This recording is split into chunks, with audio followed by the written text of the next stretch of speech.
दोस्तों नमस्कार, कैसे हैं आप सभी लोग। दोस्तों, अगर आप सचमुच में भगवान शिव जी के भक्त हैं तो आपके दिलो दिमाग में यह बात निश्चित रूप से आई होगी कि क्या भगवान शिव भांग धतूरा पीते हैं। दोस्तों, बहुत से लोगों का मानना है कि भगवान शिव भांग पीते थे और बहुत सारे लोग ने इसका विरोध भी किया हुआ है और बहुत सारे ऐसे चित्र भी बना लिए हैं लोगों ने जिसमें कि भगवान शिव भांग धतूरे पीते हुए नजर आएंगे। दोस्तों, सचमुच में यह एक निंदनीय है। आइए जानते हैं समाज में प्रचलित धारणाएं कैसी कैसी बनी है। दोस्तों, इसकी दो धारणाएं हैं। पहला, भांग धतूरे के पक्ष में और दूसरे भांग धतूरा के विरोध में। नंबर 1, भांग गांजा के पक्षधर। बहुत से लोग कहते हैं कि जब समुद्र मंथन हुआ था तो उसमें से विष निकला था और भगवान शिव ने विष पी करके अपने गले में धारण कर लिया था।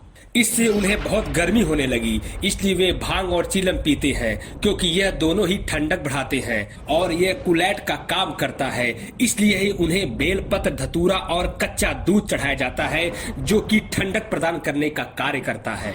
बहुत से तंत्र मार्गी लोगों का मानना है कि भांग और चिलम पीने का सेवन करने से अच्छा ध्यान लगता है, यह मस्तिष्क को शांत रखता है और यही कारण है कि कई अघोरी और नागा चिलम पीते हैं ताकि वो और भी ध्यान लगा के आनंद प्राप्ति कर सके। दोस्तों, कहते हैं कि हलाहल विष के सेवन करने के बाद उनका शरीर नीला पड़ना शुरू हो गया था। तब भगवान शिव का शरीर तपने लगा। फिर भी शिव पूर्ण रूप से शांत थे, लेकिन देवताओं और अश्विनी कुमारों ने सेवा भावना से भगवान शिव की तपन को शांत करने के लिए उन्हें जल चढ़ाया और विष का प्रभाव कम करने के लिए विजया भांग का पौधा, बेल पत्र और धतूरे को दूध मिलाकर भगवान शिव जी को औषधि रूप में पिलाया। कुछ विद्वान कहते हैं कि विश्व को हलाहल और कुप्रभावों से संरक्षित करने के लिए ही शिवार्चन के समय बेल पत्र आदि को शिवलिंग पर चढ़ाने की परंपरा है। शिवलिंग पर जिन जिन भी द्रव्यों से अभिषेक किया जाता है उन सभी द्रव्यों से ब्रह्मांडीय ऊर्जा के नकारात्मक प्रभाव का शमन होता है। ही रुद्राभिषेक का विज्ञान है। गांजा भांग के विरोधी पक्ष। सच्चाई यह है कि समुद्र मंथन से निकले विष की बूंद गिरने से भांग और धतूरे नाम का पौधा उत्पन्न हुआ। कोई कहने लगा कि यह तो शंकर जी का प्रिय परम बूटी है। फिर लोगों ने कथा बना ली कि यह पौधा गंगा किनारे उगा था, इसीलिए इसे गंगा की बहन के रूप में भी जाना गया। तभी भांग को शिव जी की जटा पर बसी गंगा के बगल में जगह मिली। फिर क्या था, सभी लोग भांग घोट घोट के शंकर जी को चढ़ाने लगे, जबकि शिव महापुराण में कहीं भी नहीं लिखा गया है कि शंकर जी को भांग प्रिय है। यह तो काशी मथुरा आदि क्षेत्र के भंगेड़ियों ने ही इसे प्रिय बना दिया है। हकीकत यह है कि शिव जी का कंठ जलता है तो इस कंठ की जलन को दो वस्तुएं रोक सकता है, एक गाय का दूध और दूसरा भांग का लेपन। लेकिन किसी भी शास्त्रों में या फिर किसी बुक में यह नहीं लिखा गया है कि गांजा, भांग या चीलम पीने का उल्लेख मिलता हो जिसमें भगवान शिव गांजा या भांग पीते हो। दोस्तों, कई लोग कहते हैं कि भांग एक औषधि है और इसके कई औषधि गुणों की बात लोग करते हैं और तर्क देते हैं कि यदि इसे उचित मात्रा में ले तो इससे कई मेडिकल फायदे हैं। दरअसल मेडिकल फायदे बीमार लोगों के लिए है।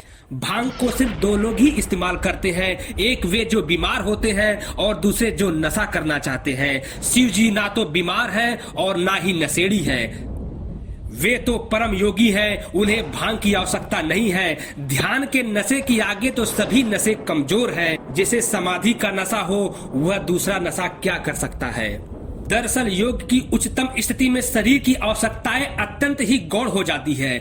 इस स्थिति में आहार का महत्व ही नहीं रहता, फिर नशे आदि का प्रयोजन ही कहां से आ जाता है। कोई भी योगी किसी भी प्रकार का नशा नहीं कर सकता क्योंकि योग की शक्तियां प्राप्त करने में हर तरह का नशा बाधा उत्पन्न करता है। जब एक सामान्य योगी ऐसा नहीं कर सकता है तो फिर तो शिव भगवान है। दोस्तों, विद्वान लोग कहते हैं कि ये अनर्गल बातें उन लोगों ने फैलाई हो जो धर्म के आड़ में नशा करना चाहते हैं। पहले भांग को शिव जी के साथ जोड़ा गया और बाद में धीरे धीरे गांजा और चरस को भी जोड़ दिया गया। भांग, गांजे आदि नशे की आदत को शिव जी के साथ जोड़ करके अपने नशेड़ीपन को एक आध्यात्मिक पहलू देना चाहते हैं लोग और समाज से बच करके अपने आप को पाक साफ बनाकर रखना चाहते हैं। जबकि व्यक्ति इसे पीता है तो उसे गजेड़ी, भंगेड़ी और नशेड़ी कहा जाता है, जबकि यही कार्य अगर कोई साधु करता है तो उसे अघोरी कहा जाता है। दोस्तों, जो साधु संत, जो व्यक्ति भगवान शिव के संबंध में गलत प्रचार करता है तो लोग उनसे क्या प्रेरणा लेंगे। यही कि भांग चीलम पीना चाहिए, नशा करना चाहिए। शिव का अर्थ है शुभ और कल्याण कारक मोक्ष देना, परंतु नशे के सेवन में किस प्रकार का कल्याण हो पाएगा, इसलिए शिव को नशे से जोड़ना एकदम ही गलत है। शिव से योग की प्रेरणा ले, ध्यान की प्रेरणा ले, तभी जीवन का उद्देश्य सफल होगा। दोस्तों, इस वीडियो के माध्यम से बस इतना ही कहना चाहेंगे। ऐसे में यदि आपके घर, मंदिर या अन्य किसी भी स्थान पर भगवान शंकर का ऐसा चित्र या मूर्ति लगा है जिसमें वे चीलम पीते या भांग का सेवन करते नजर आ रहे हैं, तो उसे तुरंत आपको हटा देना चाहिए। यह भगवान शंकर का घोर अपमान है। दोस्तों, यह भी कितना दुख भरा है कि कई लोगों ने भगवान शंकर पर ऐसे भी गीत बना करके गाए हैं जिनमें उन्हें भांग का सेवन करने का उल्लेख किया गया है। कोई गीतकार या गायक यह जानने का प्रयास नहीं करता है कि इसमें सच्चाई क्या है। जो मैं यह गाना गा रहा हूँ या फिर जो मैं गाना यह लिख रहा हूँ, इसका आधार क्या है। भगवान ऐसे भक्तों पर कभी दया नहीं करते हैं। वह आज भी तिलमिला रहे हैं, वह कल भी तिलमिलाते रहेंगे अगर ऐसा वह व्यवहार करते जाएंगे तो, क्योंकि यह अपमान है हमारे इष्ट देव की। दोस्तों, अगर वीडियो पसंद आई हो तो एक लाइक जरूर करें। दोस्तों, अगर कुछ प्रश्न हो या फिर सुझाव हो तो हमसे कमेंट बॉक्स के माध्यम से कर सकते हैं। दोस्तों, और भी धार्मिक, आध्यात्मिक और रहस्यात्मक वीडियो देखने के लिए प्लीज हमारे चैनल को जरूर सब्सक्राइब कर ले। दोस्तों, आगामी वीडियो की नोटिफिकेशन के लिए प्लीज बेल आइकन को जरूर ऑन कर लीजिएगा। दोस्तों, अगर आपको प्राकृतिक देसी ब्लॉगिंग देखना पसंद है तो प्लीज हमारे दूसरे चैनल को जरूर सब्सक्राइब कर ले, जिसका नाम है देसी सुमित वीएफ, जिसकी लिंक हम आपको डिस्क्रिप्शन बॉक्स में दे देंगे। दोस्तों, वीडियो देखने के लिए आप सभी लोगों का बहुत बहुत धन्यवाद।